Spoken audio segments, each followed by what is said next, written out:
Greetings, everyone. It's a great pleasure for me to open the Small Islands Developing States Global Dialogue.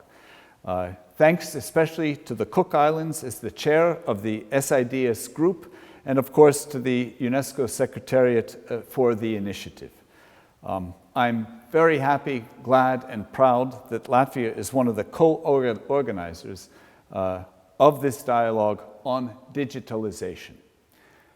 As the Prime Minister of Latvia, I could speak probably for hours about digitalization, but I won't try to bore all of you.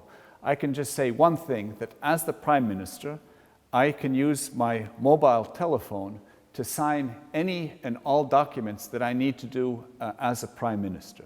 We have put great emphasis in our country on bringing digitalization, it's of course in the business sphere, but moving it to the public sphere as well. So that government can run electronically.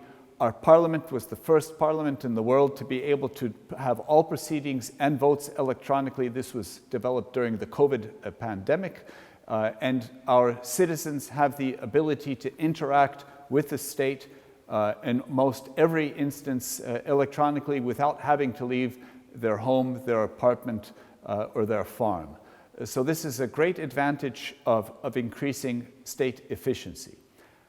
As a small country in the north of Europe, I think I can quite well understand the relatively small countries of the Pacific, for example.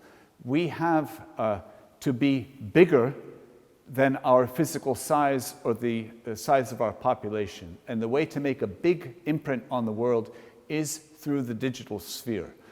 And developing the tools, driving it from government also gives the right signal to industry. And we see that this is working fantastically.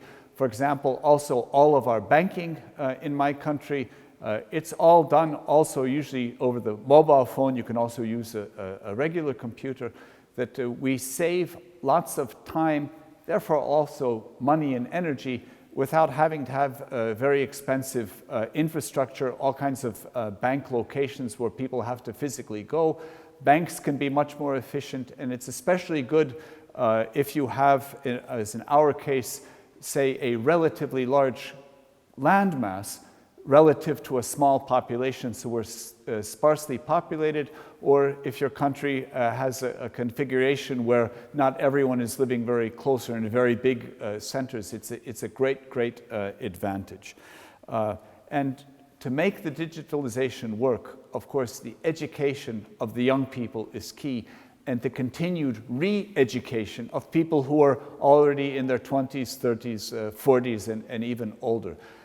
The world is changing rapidly around us. I think especially in small countries, we feel that maybe more than in the big countries. They maybe feel that life is much more set, but we know in small countries that actually, as we are more open to all kinds of outer storms, we're also more open and we feel the changes. But we can ride the wave of innovation. We can be at the forefront. And speaking from my country to each of your countries, I think that we need to take this initiative and to bring it further. I think we have a great self-interest, but I think we also have a fantastic capacity, capability, and opportunity to do this. So I wish all of you all the best in today's forum. Let's make the world more digital. Let's increase our own footprint in a very big world. Thank you very much.